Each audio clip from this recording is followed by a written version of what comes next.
मर मर मरायचं तिच्या आईला कोणासाठी करायचंय सगळं?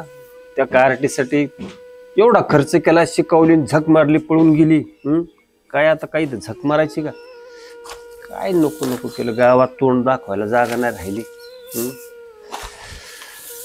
दुसरी पोरगी लग्न राहिली. जिंदगीतच काय अर्थ नाही. अहो काय म्हणते बोल. अहो काही एकटं बडबड करताय तुम्ही. मग करू काय आता? फार वाटोळ झालं ना, आता थुकायला लागली लोक. अहो ते सगळं तुमचं बरोबर आहे, पण आता ती गेली, तिचा जाळ झाला. काय काय कमी केलं तर तिला? शाळेला पैसे दे, इकडे पैसे दे, तिकडे पैसे दे, तिला नटा फटा. अरे काय तिने का पळून जाऊन पार चौर घातली. अहो मग आता तिचाच विचार करत बसणार आहे का तुम्ही? आपली दुसरी पोरगी नाही का? अहो तिचं शिक्षण आहे, उद्या तिला स्थळ बघावं लागेल. हा ना, तिला शिकून मोठं करायचं. तिला शिकवावं लागेल. एकीने तर नाक कापलं आपलं, पण दुसरीचा तर विचार करायला पाहिजे का नाही? आहे आता तिचं बी शिक्षण कम्प्लीट झाले की लग्न करावं लागेल. जायचं कुणाकड, कुणाला म्हणायचं आम्हाला आमची पोरगी स्वीकारा, करा लग्न याच्या संग. मग मी तुम्हाला तेच सांगते, असं एकटं बसून एकटं बडबड करून होणार आहे का? नाही, चौकात जा, विचारपूस करा. कुणापाशी जाऊ, कुणाला म्हणू? कुणाला तर म्हणावं लागेल ना. नाक कापलं ना, तर कुठं जाऊन म्हणायचं कुणाला माझी पोरगी करा म्हणून? कुणी स्वीकारेल का आपल्याला? पहिली पळून गेली, दुसरी लई शहाणी का असं म्हणलो काय करायचं? ऐकून घ्यावं लागेल. ऐकून तर घ्यावंच लागणार आहे आपल्याला, पण ते ठेवायची वस्तू आहे का? तिचं पण आपल्याला बघावंच लागणार आहे का नाही? मस्त बघावं लागेल. पण काय त्याच पद्धतीनं काय चाललंय?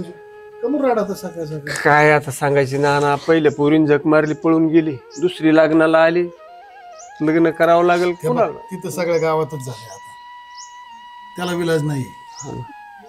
माझ्या पोरीला एखादी जागा बघ, लग्न करायचंय. कुणाला म्हणूशीच वाटायला अशी अवस्थेत. कुणाला म्हणाय गेलं तर काय काय बोलल कोण? लय लय असं म्हणजे वाटतं म्हणावं का नाही, भीती वाटते. अरे जीव, पोरगी पळून गेली पण जीवाला घोर लावून गेली बघ. माझ्या इतका दळभद्री ना मीच आहे.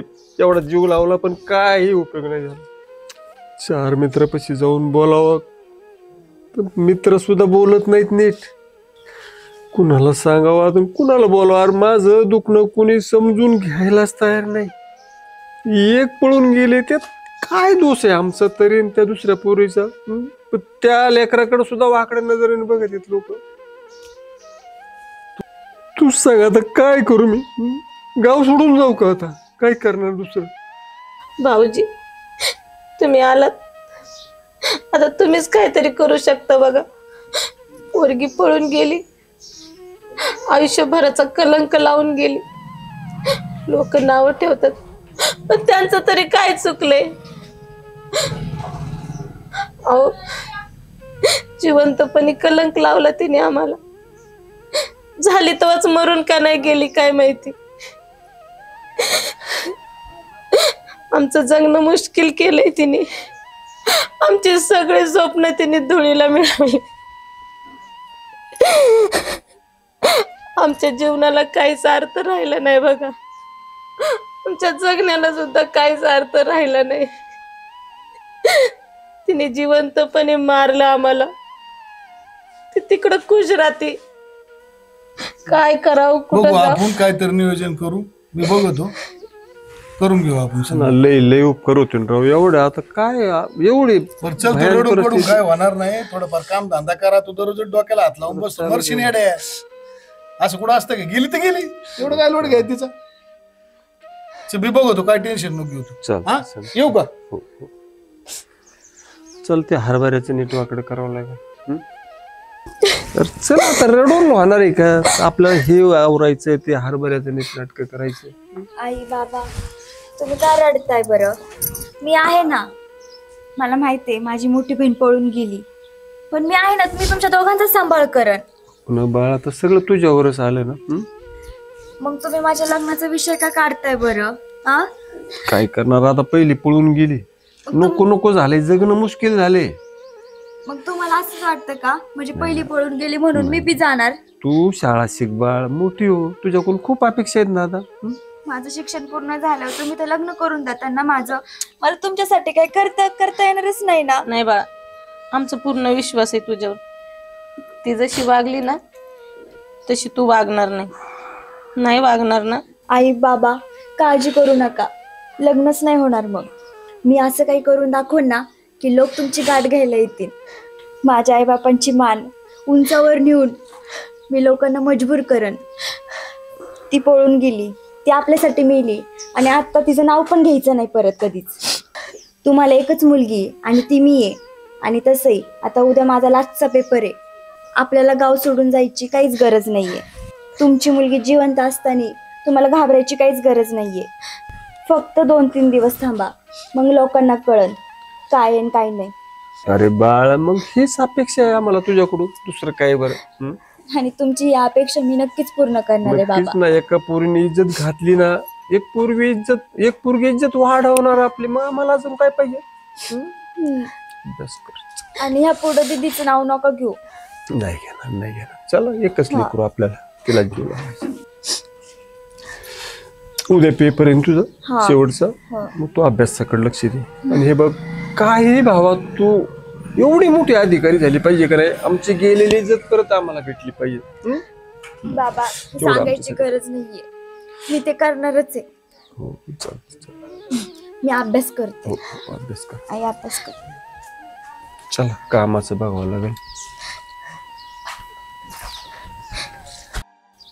राध्या, पेपरला बघ ना. हा, वाचली मी बातमी सकाळीच. अरे फोटो आलाय त्या पोरीचा. भाऊ, ते एका पोरीने घालवली, पण हिनं ती इज्जत राखली, परत आणली बा तिच्या वडिलांची. अरे हिने गावात नाव कमावले. जाऊ दे, एक गेली पण हिने काय सोपं का नाव कमावलं का? अरे माझ्या वडिलांनी तर किती मदत केलेली त्यांना, तुला तर माहिती आहे तात्या. अरे वडिलांनी केली मदत. अरे माझा बी लय जोडीदार होता, पण ही पोरगी पळाल्यापासून आहे ना, माहिती त्याचं जमलं नाही. आता काय त्यांची तरी काय चुके रे बिचारे. अरे बापू, काय म्हणता? अरे पोरीचा फोटो पेपरला आहे. जुळू दे राव, ती गेली ना पोरगी, आता त्याच्यावर 10 डबे राखेल. कशाला मला मोकार त्रास देत आता त्या पोरीसाठी? अरे बरं झालं ती मेली. बापाची इज्जत दिसेल टांगलेली पोरी काय जगून, ती मेलेलीच चांगली ना. तसलीचा फोटो पेपर लावून काय तिने, काय तिचं काय नवल आहे का, कौतुक आहे? अरे उलट या बाकीच्या पोरींना कळल, असे उद्योग केल्यावर मारावं लागत, फाशी घ्यावं लागत. तुम्हाला आहे ना, मी एकच सांगतो, आजपासून आहे ना, मला एकच पोरगी होती, एक मेली. काय आता तिचं असून नसून ही नाही. अरे बावळ्या, तिचा नाही आला, तुझ्या बारक्या मुलीने गावात नाव रोशन केलंय. अरे क्लास 1 अधिकारी म्हणून तिची निवड झाली. पेपरला फोटो आहे की बघ. तुला कसं काय नाही कळलं? अरे पोरगी मुंबईला गेली, फोन लागा ना, मग मला कसं कळणार आता? बर ठीक आहे, आपण चहा वगैरे घेऊ, थोडं नाश्ता वगैरे करू. चला. याला माझ्या पोरीने एवढं नाव मोठं केलं, मी तुम्हाला चहा पाजला पाहिजे, तुमचं तोंड गोड केलं पाहिजेत ना. गेली 6 महिने माझ्या कुणी तोंडाकडे सुद्धा नीट पाहत नव्हतं का नीट बोलत नव्हतं. आज माझे मित्र भेटले, मला गोड बातमी दिली यार तुम्ही. आता माझी पोरगी पळून गेली, त्यात माझा काही दोष आहे? अरे पण अख्ख्या गावाला आम्हाला वाळीत टाकल्या, अरे कुणी नीट बोला ना आमच्याशी. आता माझी पोरगी पळून गेली, सांगा बरं, त्याच्यात माझी चुकी आहे का माझ्या बायकोची आहे का त्याच्या बहिणीची? तुम्हीच सांगा. कोणता बाप सांगतो का पोरीला पळून जा? आई सांगते का बहीण सांगते? लई भोगले यार आम्ही. कारण एक पोरगी पळून गेली, त्याच नजरेनं आमच्याकडे पाहत होते. आमच्या पोरीला सुद्धा दुसऱ्या बारकीला नीट रस्त्याने जाऊ नव्हते देत. काय काय ऐकलं लोकांचं, ऐकून लोकांचं कानाचे पडदे फाटले, काळ झालं, भोकं पडले रे आमच्या. काही सांगायचे असं एकही दिवस नाही उजाडला की वाईट शब्द आमच्या कानावर नाही पडले. कारण मानसिक आजारात असल्यासारखं आम्ही जगत होतो. एकीने घातली, पण एकीने इज्जत वाढवल्यामुळे माझे मित्र माझ्या संग बोलायला लागले. माझ्या बारक्या पोरीने माझं स्वप्न पूर्ण केलं. अरे लई चांगली गोड बातमी दिलीत मला तुम्ही. हा पेपर घेऊन माझ्या बायकोला दाखवतो मी. दाखव बायकोला दाखव. हो हो. काय आनंद आहे चेहऱ्यावरती. आनंद म्हणजे गेलेला आनंदच आनंद सुटला. पूर्ण आणला बारकीनी. ही आनंद म्हणतात याला. अरे माया एवढा जीवाचा जोडीदार असून मी 6 महिने बोलत नव्हतो, पण आज या पुरीमुळं कसा फुलला. ठीक आहे, जन्माला यावत अशी यावत. अंत भला तो सब भला. चल चल.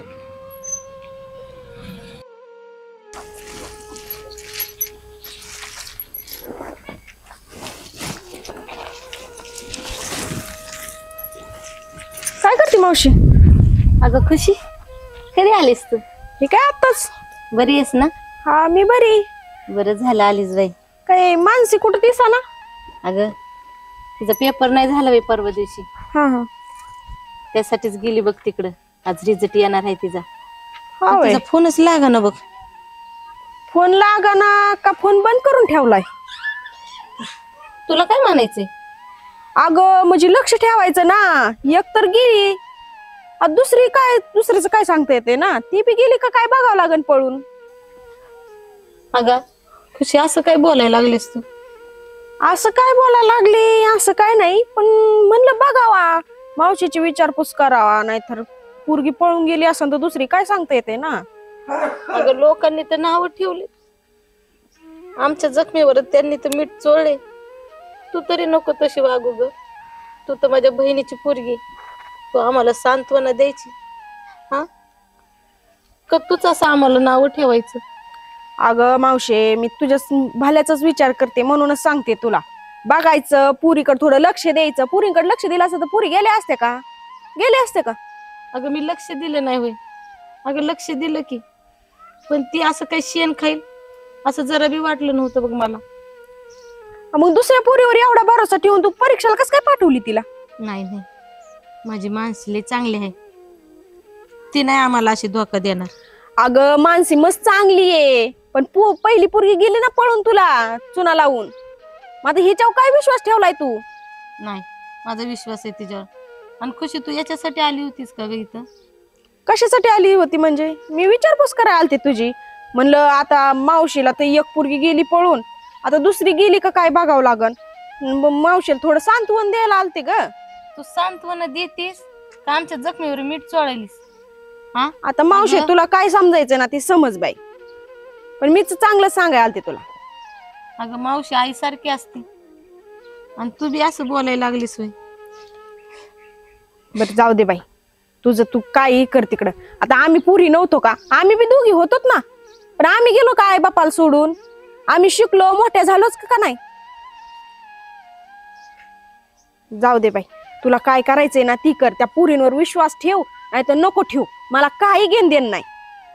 जाऊ दे बाई, मी जाते. तुला काय करायचंय ना ती कर. काय ते बघ, फोटो आला आपल्या पुरीचा बघ. क्लास 1 अधिकारी आली आपली पोरगी. खरंच? मग पोरीने नाव आपलं रोशन केलं बघ. किती फोटो आलाय, सर गावभर चर्चा झाली. अरे वा वा वा वा, लेकराने नाव मोठं केलं आपलं. मी क्लास 1 अधिकारी झाले. खूप नाव मोठं केलं बा, नाव उंचावलं आपलं तिने. मानसी, आई, माझं बाळ.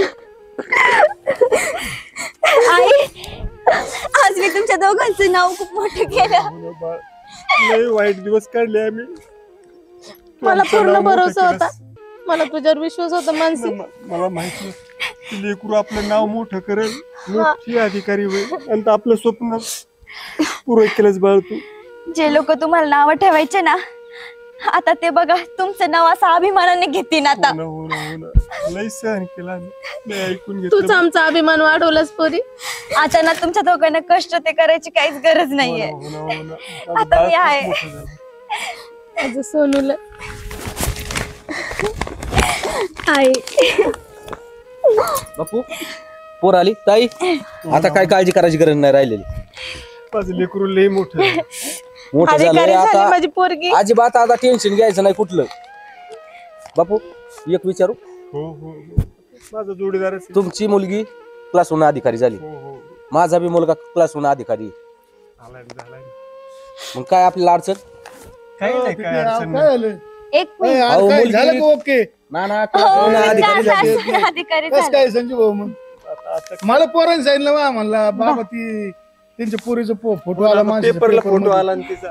हे बघा ना, नाही बघितलं मी. मग तिने दाखवला मला, तिने दाखवला मला. पण चला बरं झालं, चला जाऊ दे. नाना ताईचा आनंद कसा झाला? नाही विषय येत नाही आता, बाकी काही विषय नाही. अहो, लय पोरींनी हे केलं ना, नावच माझा काढलं. जोडीदार तिचे म्हणते त्यांचं बी पोरगी क्लास 1 झालंय, माझी पोरगी क्लास 1 अधिकारी. मग काय बाळ तुझी काय इच्छा आहे?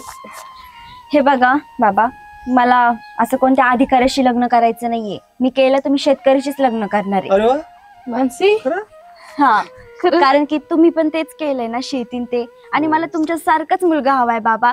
प्रत्येक मुलीचं स्वप्न असतं की आपला नवरा नेहमी आपल्या वडिलांसारखाच असावा.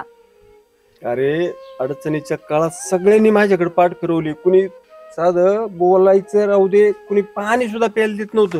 त्या काळात पण माझ्या नाना- जोडीदारानं त्या नानानं सहकार्य केलं मला. एकटे माणसं थिटे तुम्ही म्हणताय ते मला अगदी पटते हो.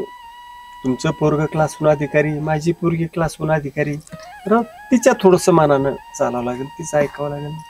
नाही बाबा, हरकत आहे मला या गोष्टीवर. माझी बहीण पळून गेल्यापासून आपल्यासोबत कोणी बोलत पण नव्हतं. माझ्या बापाला लोक हसत होते. माझ्या बापाचा एकच मित्र होता, तो म्हणजे नाना. बाबा, त्या नानाचा मुलगा शेतकरी आहे म्हणून मी त्याच्यासोबत लग्न नाही करायचं का? ज्यांनी आपल्याला सुखदुःखामध्ये साथ दिली त्या देव माणसाच्या मुलाशी लग्न केल्याशिवाय मी दुसऱ्या कोणत्या मुलाशी लग्न करणार नाही. खरंच पोरी, किती मोठ्या विचाराची आहेस ग तू. तुमच्याकडूनच शिकले ना आई बाबा. मग हेच लागत लेकरांना, संस्कार असले पाहिजेत ना. किती शिकलं तरी संस्कारी लेकर असली पाहिजेत ना.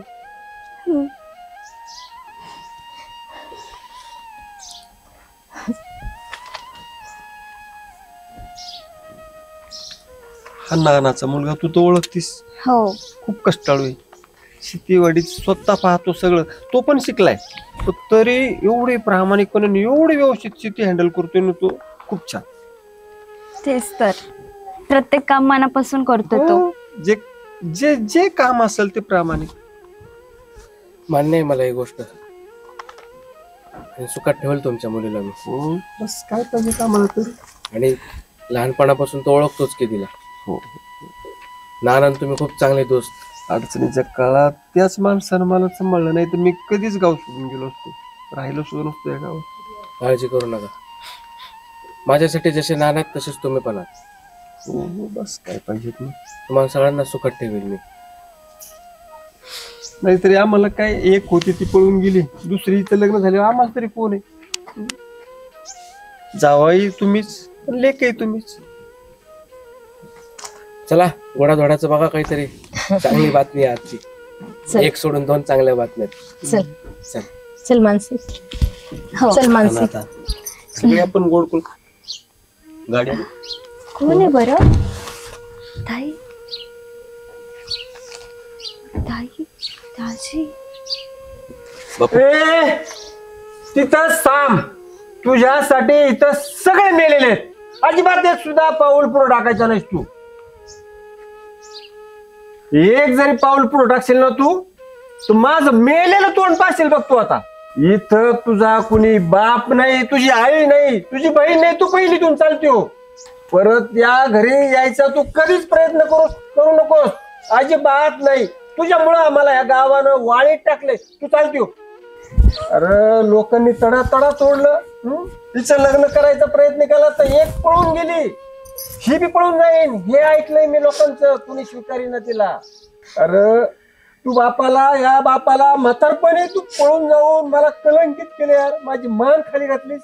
अरे ज्या आईला तू कलंकित केलंय, पोरगी पळून गेली म्हणून तिला सगळे टोचत आहेत, त्या आईसाठी तू मेलीस. बाबा, चुकलं माझं, मला माफ करा. मी तर असं काय वाईट केले? चांगल्याच मुलासोबत लग्न केले आणि तुमची मान खाली जाईल असं काहीच केलेलं नाही. सोन्यासारखा नात तर तुमच्याकडे बघतोय, जरा त्याच्याकडे तर लक्ष द्या. आणि मी पळून बिळून नाही गेली, मी लग्न केले. फक्त एवढंच झालं, मी सांगून नाही केलं.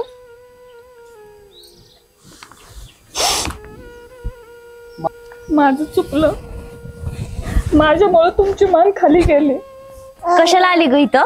हा, आई बाप मेले का नाही ते बघायला आली का?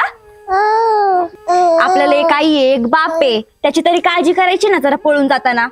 अगं तू फक्त स्वतःचा विचार केलास, आई बापाचा विचार नाही केला. तू गेल्यानंतर आहे ना बाबांनी किती भोगलंय ना ते मी स्वतःच्या डोळ्यांनी पाहिलंय. तुझ्यामुळे ना आईकडे बघून लोक हसत होते. तू पळून जाऊन आहे ना तुझं जीवन सार्थक केलं, तू सुखी आहेस. पण आम्ही कधी विसरणार नाही तू आमचं जीवन नरकात घातलं ते. तू माझी बहीण होती. ज्या दिवशी तू घरातून गेली ना त्या दिवशीच तू आमच्या सगळ्यांसाठी मिली. माझ्या बापाची गेलेली इज्जत मला परत कधीच मिळणार नाही. माझ्या आईला लागलेला कलंक तो कधीच कोणी धुवून काढणार नाही. तुझी सजा फक्त एवढीच आहे, तू एवढ्या मोठ्या घरात मोठ्या बंगल्यात गाडीमध्ये हिंडत असशील पण तू आई वडिलांना कधीच भेटणार नाही, हीच तुझी सजा आहे. पण कधीच तुला तुझी बहीण मिळणार नाही. हे नातं आहे ना आम्ही कधीच तुझ्यासोबत तोडलेलं आहे. आणि उपकार कर बाई, निघून जातो इथून आणि परत कधी येऊ नको. हे बघ आई बाप मेले ना तरी यायचं नाही तू, मी आहे त्यांचं सगळं करायला. निघ.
हाय हाय ताई अशी का वागली असन ग.